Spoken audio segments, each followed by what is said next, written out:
ముద్దు బిడ్డగా మనందరి గర్వకారణం. అలాగే రాష్ట్రం విడిపోయిన తర్వాత రాష్ట్రం యొక్క హక్కులు సాధన కోసం పార్లమెంట్లో గలమెత్తి అందరినీ నిలదీసి కేంద్ర ప్రభుత్వాన్ని సాధించుకోవడానికి ఆయన చేసిన ఎనలేని కృషిని దేశవ్యాప్తంగా అందరూ ఆయన్ని కొనియాడిన పరిస్థితి.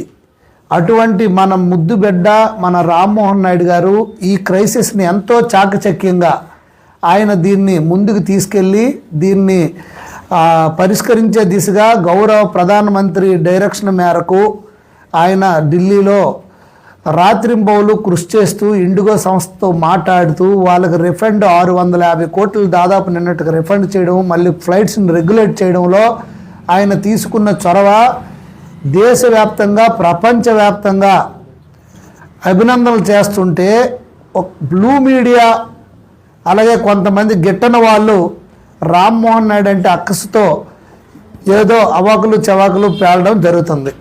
ఈ